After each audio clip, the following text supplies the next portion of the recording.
शिक्षा जगत कार्यक्रम में आपका बहुत बहुत स्वागत है। मैं हूं आपके साथ आज इस एपिसोड में इरम तस्लीम। आहार हमारे जीवन का आधार होने के साथ साथ हमारी संस्कृति में प्राचीन काल से ही मौजूद है। प्राइमरी लेवल की अगर हम बात करें तो पोषण और आहार के बारे में स्कूल्स में लोगों को पढ़ाया जाता है। स्टूडेंट्स इसके बारे में जानकारी लेते हैं आखिर आहार विज्ञान होता क्या है। आहार विज्ञान ये होता है कि मनुष्य को क्या कुछ अपने आहार में लेना चाहिए, आहार के विभिन्न तत्व जो उनको लेने चाहिए और किन अवस्था और किन मात्रा में लेने चाहिए। आज की भागती दौड़ती ज़िंदगी में और हमारी बदलती हुई लाइफ स्टाइल में इन सारी चीज़ों का महत्व को एक बार फिर से दरकार है समय की कि हम जानें और इस आहार विज्ञान में क्या कुछ संभावनाएं हैं करियर को लेकर, उस पर हम चर्चा करें। तो इसके चलते आज हमने आज के हमारे कार्यक्रम का विषय लिया है आहार विज्ञान में रोज़गार और आजीविका, और उसके साथ हमने आमंत्रित किया है हमारे स्टूडियो में बेहद ख़ास मेहमान डॉक्टर रीना वर्मा को। मैम बहुत बहुत स्वागत है। डॉक्टर रीना वर्मा जो है वो असिस्टेंट प्रोफेसर है न्यूट्रिशन साइंसेज में। मैम सबसे पहला सवाल आपसे जानना चाहेंगे कि होम साइंस को लेकर किस तरह की धारणाएं आज समाज में है। Thank you so much for the beautiful introduction Iram. Home science की जब हम बात करते हैं तो लोगों के मन में ये धारणा है कि ये कहीं ना कहीं घर से रिलेटेड है जी। मतलब लड़कियों को सिखाएं हम, इसमें लड़कों का कोई रोल नहीं है और कुछ नहीं तो बच्चा कम से कम शादी के लिए तैयार हो जाएगा। लेकिन ये जो होम साइंस वर्ड है, इस टर्मिनोलॉजी के लिए हम भी फाइट कर रहे हैं बिकॉज वी वांट कि लोग समझें home science is not only about home. ये घर के सारे एस्पेक्ट्स को छूता हुआ निकलता है। और अगर चाहे आप इसके अंदर आर्ट्स में होम साइंस पढ़ रहे हैं या आप बीएससी करके स्पेशलाइजेशन भी करना चाह रहे हैं तो एक्चुअल में होम साइंस आपको कहाँ लेकर जा सकता है जी। तो ये एक धारणा है जहाँ पर कहीं ना कहीं हमें तोड़ने की ज़रूरत है कि होम साइंस का मतलब सिर्फ ये नहीं जो आम भाषा में बोला जाता है, खाना पकाना सिखा दिया, झाड़ू पोछा सिखा दिया, बच्चे पालना सिखा दिया, बस एक लड़की को हमने तैयार कर दिया कि अगर वो ज़ुआलॉजी पढ़ रही है या बॉटनी पढ़ रही है तो एक होम साइंस इलेक्टिव ले ले। तो हम इस तरीके से सोचते हैं कि लड़की है, कल को शादी करेगी, नए घर में जाएगी तो घर बसा लेगी। लेकिन होम साइंस सिर्फ वहाँ तक सीमित नहीं है, वो उससे भी बहुत बड़ा एरिया है जो लोगों को समझना चाहिए। और इसके अंदर जितने ज़्यादा लोग आए, ना सिर्फ लड़कियां बल्कि लड़के भी, because the time it is the need of the time कि सब आएं और सब समझें। So this is what home science is all about. जी। और ये स्टीरियोटाइप जो नोशन है उसको तोड़ने की आपने यहाँ बात करी है। और जब हम आगे बढ़ते हैं तो हम देखते हैं गृह विज्ञान का एक हिस्सा है आहार विज्ञान। बिल्कुल। और वो आज के ज़माने में, आज के परिप्रेक्ष्य में हम बात करें तो किस तरह से एक बहुत ही अपकमिंग हम कहें प्रोफेशन है। आहार बहुत ज़रूरी है। जब आप एक घर में रह रहे हैं तो आपकी बॉन्डिंग को लेकर, साइकोलॉजिकल फंक्शंस को लेकर, सोशल फंक्शंस को लेकर भी जो आहार है वो अपनी महत्ता दिखाता है। जी। अब अगर हम आहार की बात करें तो हमने खाया, बेसिकली तो हम यही कह रहे हैं कि उसने हमें एनर्जी दे दी, है ना। लेकिन ऐसा क्या है जो एनर्जी दे रहा है, उसको समझना, उसको पढ़ना, उसकी केमिस्ट्री को समझना, उसकी पैकेजिंग को समझना। हमारी दादी नानी अचार बनाती आई थी, जैम्स बनाती आई थी, या वो किस तरीके से पापड़ बनाती आई थी, वो जो बनाती आई थी, या खाना बनाने के बाद ऊपर से धनिया बुरक देना, ये जो प्रैक्टिसेस हैं इसके पीछे एक बहुत बड़ी साइंस है which we are telling people, teaching students कि वो समझें। तो आहार विज्ञान बहुत बड़ा पार्ट है होम साइंस का। होम साइंस को जब हम पढ़ने के लिए आते हैं तो 5 फील्ड्स बेसिकली हैं जिनको हम कवर करते हैं, जिसके अंदर आपका आहार विज्ञान, जिसको फूड्स एंड न्यूट्रिशन के नाम से जाना जाता है, कई जगह फूड्स एंड डाइटेटिक्स भी बोला जाता है, न्यूट्रिशन एंड डाइटेटिक्स भी बोला जाता है। ये सिर्फ टर्मिनोलॉजी है। पहला हम ये पढ़ते हैं। दूसरा इसकी फील्ड आ जाती है जब हम होम मैनेजमेंट के बारे में पढ़ते हैं। तीसरी फील्ड आती है जब हम ह्यूमन डेवलपमेंट के बारे में पढ़ते हैं, क्योंकि वो भी एक बहुत इंपॉर्टेंट हिस्सा है घर का। फिर हम पढ़ते हैं एक्सटेंशन एजुकेशन, जैसे हम बाहर जा रहे हैं, हम ग्रामीण क्षेत्रों में जाकर कुछ पढ़ाना चाह रहे हैं या रिसर्च करना चाह रहे हैं, ये भी इसका एक हिस्सा आ जाता है। फिर हिस्सा आ जाता है क्लोथिंग एंड टेक्सटाइल्स। ये 5 इसके हिस्से हैं जिसके अंदर आहार विज्ञान को आगे जब आप एक ग्रेजुएशन लेवल पे होम साइंस पढ़ लेते हैं तब हम आहार विज्ञान में आगे स्पेशलाइजेशन कर सकते हैं। बिल्कुल। तो मैम अगर हम कोर्सेज़ की बात करें कि स्पेशलाइजेशन क्या होंगे, कौन कौन से कोर्सेज़ अवेलेबल हैं, तो आप क्या दर्शकों को बताना चाहेंगी कौन कौन से कोर्सेज़ अवेलेबल हैं? देखिए, अगर तो आप सिर्फ डाइटेटिक्स में बहुत श्योर हैं और आप इसी में आगे जाना चाहते हैं, तो कई यूनिवर्सिटीज़ ऐसी हैं जो BSc in dietetics he offer कर रही हैं, जी। जिसमें आपको जो मैंने बाकी के 4 सब्जेक्ट्स बताए आपको वो नहीं पढ़ना होता।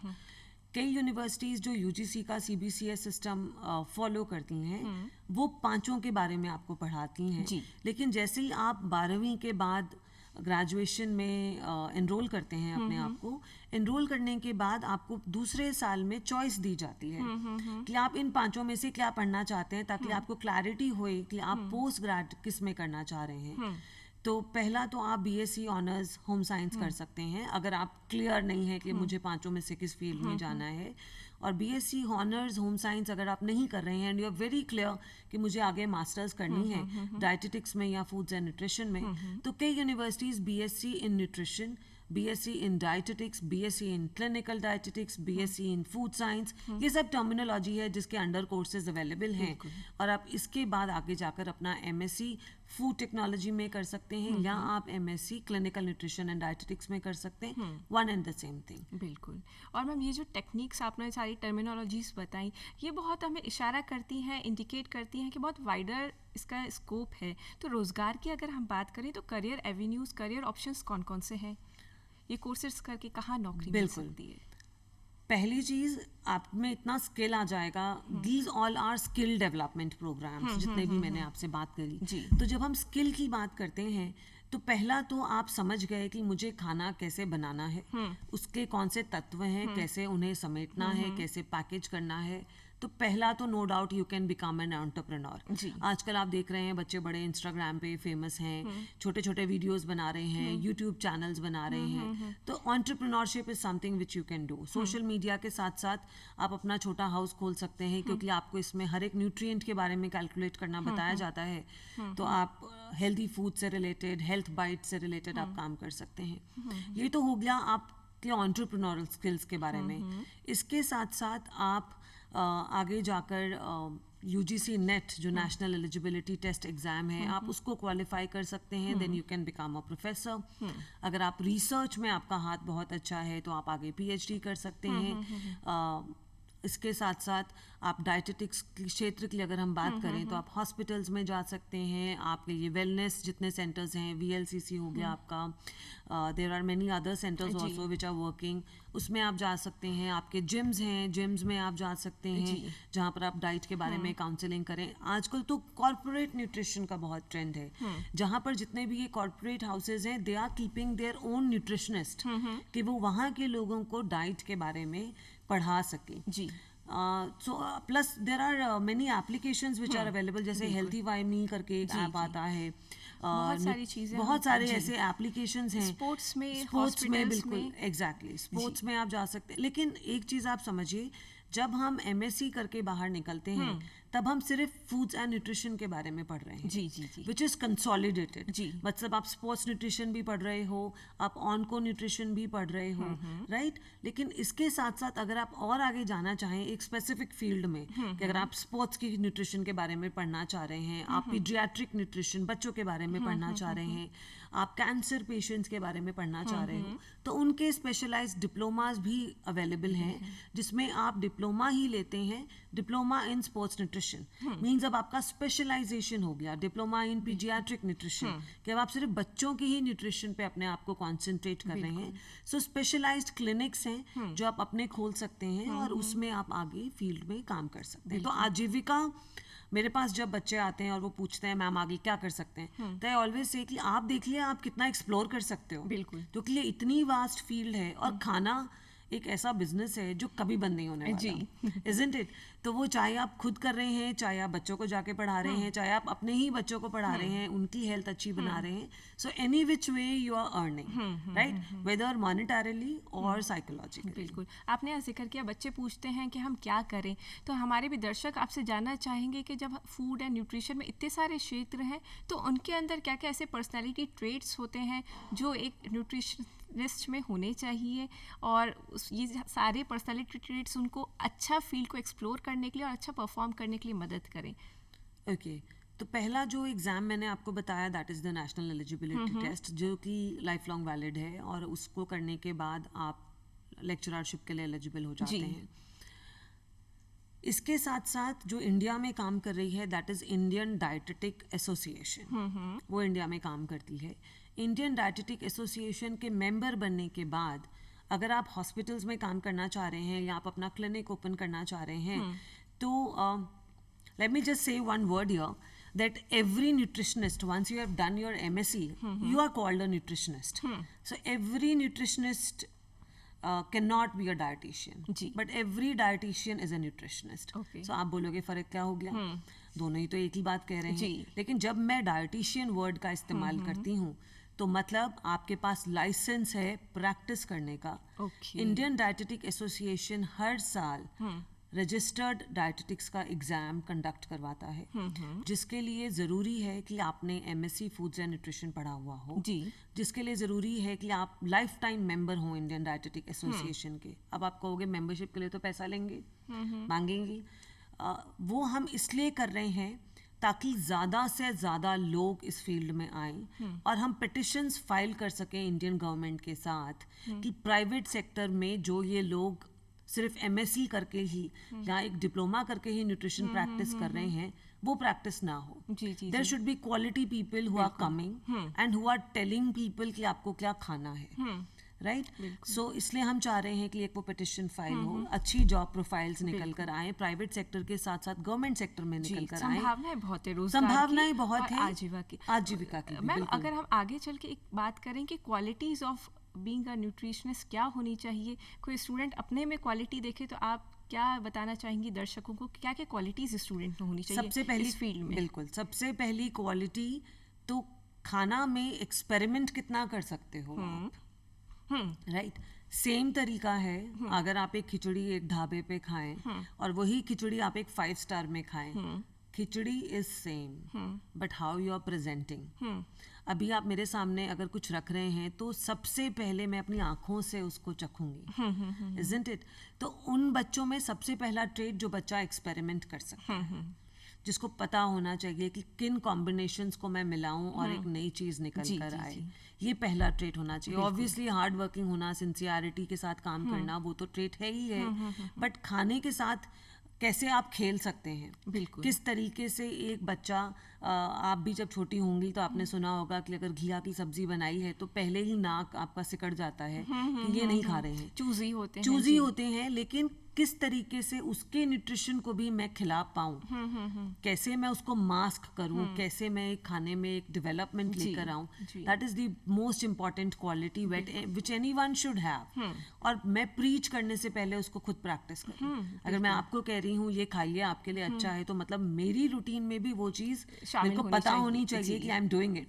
You will never come to me अगर मैं खुद ही ओबीज हूँ या मुझे खुद को कुछ बीमारी है, तो आपको लगेगा, एक वो धारणा होती है ना कि आप खुद तो मेंटेन नहीं कर पा रही हैं, then how come you are preaching, right? So पहले आप खुद प्रैक्टिस करें और फिर आगे बढ़ें। So that is I think the major quality which anyone can have. बिल्कुल मैम, आपने जिस तरह से जिक्र किया खाने को ज़्यादा अट्रैक्टिव बनाना, आप ही की सब्जेक्ट में होता है रंगहीन और इंद्रधनुष, ये दोनों टर्मिनोलॉजी है, वो हम चाहेंगे कि आप इस पे भी रोशनी डालें।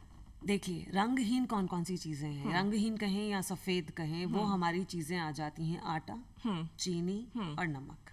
ये 3 चीज़ों को हम कहते हैं आप अपनी डाइट से हटाइए, या इस तरीके से लीजिए कि वो आपको हेल्थी बनाए, राइट? अगर मैं इंद्रधनुष की बात करूं तो 7 बड़े ही प्यारे रंग हैं, तो क्या आपकी प्लेट में वो 7 रंग हैं? क्या आपने वो 7 रंग डाले हैं? जी। तो आप कहोगे रंग ही क्यों? एक तो पहला अट्रैक्टिव है ना।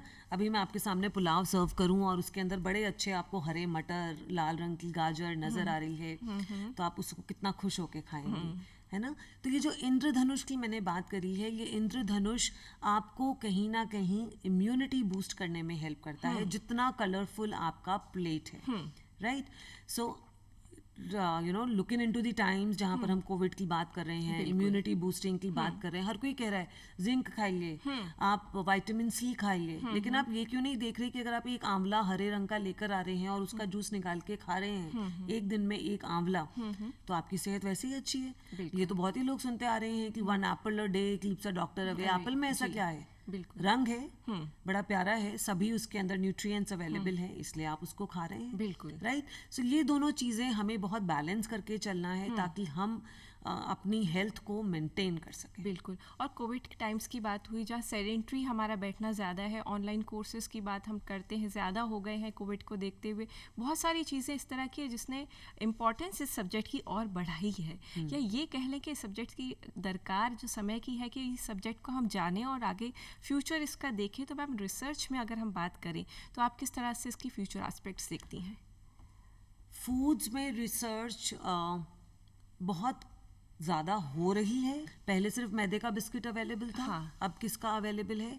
Now it is available of oats, जी। रागी के आटे का भी अवेलेबल है। ये सब रिसर्चेज हैं जो हमारे न्यूट्रिशनिस्ट ही कर रहे हैं। जी। हमारे ही बच्चे आगे रिसर्च कर रहे हैं। हम अपने बच्चों को बोलते हैं, चाहे आप MSc का डेजिटेशन कर रहे हैं या आप PhD का काम कर रहे हैं, उसको प्लीज़ बुक में बंद करके ना रखते हैं, कमर्शलाइजेशन करें। जितना भी आपकी टेस्टिंग हो रही है, आप एक पैकेज के ऊपर देखते हो लिखा हुआ है इसके ये न्यूट्रिएंट्स हैं, बेस्ट बिफोर दिस, ऐसे पैकेज किया है, ऐसे खाएं। That all is a part of research. Covid times में भी आप बात करें तो लोगों ने क्या खाना स्टार्ट किया है? पैकेज्ड फूड्स, है ना। कईयों ने तो अपने खाने में से बिल्कुल ही सब्जियों को निकाल दिया, बिल्कुल, है ना। तो क्यों, किस लिए? तो हमें रिसर्च करने की ज़रूरत है। मैं एज अ प्रोफेशनल, मुझे बताने की ज़रूरत है कि अगर आपने सब्जियां निकाल दी तो इसके न्यूट्रिएंट्स आप कैसे लेकर आऊँ? बिल्कुल। आप नहीं जाना चाहते मंडी, तो आप कैसे सब्जियां पैकेज्ड हों, कैसे मैं उनको फ्रीज करके रख सकूं, कैसे मैं उनको संभाल सकूं, ये सब एक रिसर्च का हिस्सा है। बिल्कुल। और ये सब कोविड टाइम्स में हम लोग ऑनलाइन कोर्सेज बहुत सारे ऐसे हैं जो बहुत सारी यूनिवर्सिटीज करवाती हैं। ऑनलाइन कोर्सेज बहुत सारे ऐसे हैं which are paid. There are online lectures which are available. आप उनको सुनेंगे, उनको समझेंगे, बिकॉज सीडेंट्री लाइफस्टाइल इज, पहले तो मैं सीडेंट्री कहती थी इसको, अब मैं कहती हूँ सीडेंट्री भी नहीं, it's like a bed ridden lifestyle. Right. आपको पता है आपको 9 बजे लॉग इन करना है, तो आपने फटाफट लैपटॉप ऑन किया और आप बैठ गए। तो आप ये देखिए, अगर आप बैठे ही रह रहे हैं तो आपका कंजम्पशन कहीं नहीं हो रहा। बिल्कुल। सो ये कोर्सेज आपको ना सिर्फ ये बताएंगे क्या खाना है, कितना खाना है, प्लस कैसी फिजिकल एक्टिविटी आपको मेंटेन करनी है। बिल्कुल। और यही वजह है कि इनकी डिमांड्स हर जगह हम देखें बहुत ज़्यादा है। बिल्कुल, बिल्कुल। और मैम, अगर आगे चल के बात करें तो इस पूरे प्रोफेशन की अगर हम बात करें तो इसकी क्या क्या चैलेंजेस हैं? सबसे बड़ा चैलेंज, लोग होम साइंस को होम साइंस ही समझते हैं। That's the biggest challenge. लोगों में से इस धारणा को छोड़ना कि ये होम साइंस वो नहीं है जो आप समझ रहे हैं। जी। ठीक। उसके बाद चैलेंजेस आ जाते हैं फैसिलिटीज़ की जो हमारे पास अवेलेबल हैं। बहुत सारी ऐसी फैसिलिटीज़ हैं जो आम यूनिवर्सिटीज़ प्रोवाइड नहीं कर पाती रिसर्च के लिए, वो अवेलेबिलिटी करना बहुत ज़रूरी है। और एक मेरी पर्सनल धारणा ये है कि जिस तरीके के बच्चों को हम एनरोल कर रहे हैं, जो आगे MSc करना चाह रहे हैं, आई थिंक वो जो एक क्वालिटी है, वो क्वालिटी कहीं ना कहीं डिटीरियोरेट हो रही है। तो रिसर्च का सबसे बड़ा चैलेंज ये आ रहा है कि जस्ट बिकॉज बच्चे ये ना समझें कि बस ये कोर्स वर्क है और हमें ख़त्म करना है। जी जी जी। We should do it, we should try to do interventions also. अगर मैं आज ही बोल रही हूँ डायबिटिक्स के लिए रागी का आटा बहुत अच्छा है, तो कहीं ना कहीं वो इंटरवेंशन करके निकल कर आए। जी। हमारे हॉस्पिटल्स के साथ टाई अप्स हों, हमारे जितने भी है आपकी ऐसे हाउसेज हैं जो टेस्टिंग कर रहे हैं, न्यूट्रिशनल टेस्टिंग या माइक्रोबायोलॉजिकल टेस्टिंग कर रहे हैं, उनके साथ हमारे टाई अप्स होना बहुत ज़रूरी है। प्लस जो मैंने अभी एक बात बोली कि जो आपका थीसिस है वो बुक बंद करके जब हम शेल्फ पे रख देते हैं, हम उसकी कमर्शलाइजेशन के लिए बात नहीं कर रहे हैं। हमारा बच्चा बड़ा अच्छा प्रोडक्ट बनाता है, वो प्रोडक्ट बना के, आपने पर्पल याम का नाम नहीं सुना होगा, ये पर्पल याम पे एक स्टूडेंट ने काम करा, अब वो बच्चा उसका पेटेंट फाइल कर रहा है। तो आप फाइल करिए, आप उसको कमर्शियलाइज करिए। अगर आपने इतनी अच्छी चीज बनाई है, there is one person who worked on jungle jalebi, आपने नाम सुना होगा, उसका जैम बनाया जी, लेकिन वो बच्चे ने उसको बना के बुक में ही रख दिया। That is a major challenge. Patent file करना आसान कर सारे दिया। इनोवेशंस को पब्लिक डोमेन में लाना बहुत पब्लिक जरूरी डोमेन में लेकर आइए। आप रिसर्च पेपर्स पब्लिश करने के साथ साथ आप कमर्शलाइजेशन करने की कोशिश करिए। ये केचप्स बाहर से ही बन के क्यों आ रहे हैं? बिल्कुल। सिर्फ टमाटर के ही क्यों बन रहे हैं? तो जब हमारे पास और ऑप्शंस हैं माइक्रो न्यूट्रिएंट सप्लाई करने के, तो that is the one biggest challenge कि हम चीज़ों को जब इतना रिसर्च करके निकालें भी, इन चैलेंजेस को फेस करते हुए भी अगर हमारे वो कहीं पब्लिश भी हो गया है तो कमर्शियलाइज करना बहुत जरूरी है। आम जनता तक पहुंचाना इज द बिगेस्ट चैलेंज। बिल्कुल। और आप जब बात कर रही हैं जनता तक पहुंचाना, तो आप आज रूबरू हो रही हैं बहुत सारे दर्शकों से जो आपको इस वक्त अपनी टीवी स्क्रीन पे देख रहे हैं। तो किचन स्वास्थ्य का खजाना है, तो वो बच्चे जो चयन करने की सोच रहे हैं न्यूट्रिशन साइंसेस का, तो उनके लिए आप क्या कहना चाहेंगी? कैसे ये स्वास्थ्य का खजाना और कितनी अपॉर्चुनिटीज़ हैं? अपॉर्चुनिटीज़ तो आई थिंक मैं आपको बता चुकी हूँ कि क्या क्या अपॉर्चुनिटीज़ हैं। किचन स्वास्थ्य का खजाना में क्या कुछ नया एक्सपेरिमेंट कर सकते हैं? कितना अट्रैक्टिव किचन है के ये? अंदर देखिए, आप जब घुसते हैं आपकी मम्मा जीरे का तड़का लगा रही हैं, मेथी लगा रही हैं, है ना, दालचीनी आपको खाने को बोला जा रहा है, या नीम के पत्ते खाने को बोला जा रहा है। तो ये सारी चीज़ें हमारी किचन से ही तो निकल कर आ रही हैं। बिल्कुल। हम क्यों कह रहे हैं कि आप अचार संभाल के रखिए, आप मुरब्बे बना रही हैं, आप पापड़ बना रही हैं, वो सब आपकी किचन से ही तो बनकर आ रहा है। बिल्कुल। वाई हम लोग क्यों प्रैक्टिस करते आ रहे हैं आज तक? क्यों हम गरम मसाला इस्तेमाल किया जाता है भूनकर, पीसकर? तो इन मसालों के अंदर ऐसे कौन से कंपोनेंट्स हैं जो एंटीऑक्सीडेंट रोल प्ले करते हैं आपकी लाइफ में? तो ये सब आप मतलब बहुत कम आप ये देखेंगी कि इंडियन मदर्स जो हैं वो आपके बीमार होते ही आपको टैबलेट खिला दें। जी। आपको खांसी जुकाम हो देसी जाए, नुस्खे पहले आएंगे। बिल्कुल। और फिर तो वो ये कहाँ से चीज़ें निकल कर आएंगी। आ रहे हैं? वो हमारे फ्रॉम योर किचन। बिल्कुल। सो उस किचन को एक साइंटिफिक बैक देना, जी, ये फूड साइंस का काम। बिल्कुल। और चलते चलते आखिर में आप क्या कुछ संदेश देना चाहेंगी दर्शकों को? मैं दर्शकों को सबसे बड़ा संदेश तो ये देना चाहूँगी कि होम साइंस को होम साइंस ना समझें, पहला। दूसरी बात, होम साइंस सिर्फ लड़कियों के लिए नहीं है जी, ये लड़कों के लिए भी है। अप्रिशिएट करें। आपके घर में एक लड़की रोज चाय बना रही है, इट्स ओके। लड़का एक दिन चाय बना दे तो आपको हो जाता है अरे उसने चाय बनाई, अरे क्यों? It's a survival skill. खाना तो सबको चाहिए जी। तो मैं अपने दर्शकों को सिर्फ यही कहना चाहूँगी, इट्स अ प्रॉमिसिंग करियर। लड़कियों के साथ साथ लड़कों के लिए भी इस फील्ड में आएँ, एक्सप्लोर करें। रिसर्च के बहुत मौके हैं, उनको समझें और अपनाएं। जी। तो बहुत बहुत धन्यवाद देना चाहेंगे डॉक्टर रीना वर्मा जी आपको। शुक्रिया इरम, शुक्रिया मुझे बुलाने के लिए। बहुत बहुत शुक्रिया इतनी अच्छी जानकारी देने के लिए। प्रॉमिसिंग करियर है, बहुत सारे करियर एवेन्यूज़ हैं जो आप ऑप्ट कर सकते हैं अगर आपका एक्सपेरिमेंटल नेचर है। मेहनत का फल और किसी भी समस्या का हल ज़रूर मिलता है, वक्त लग सकता है, कोशिश करते रहिए। नमस्कार।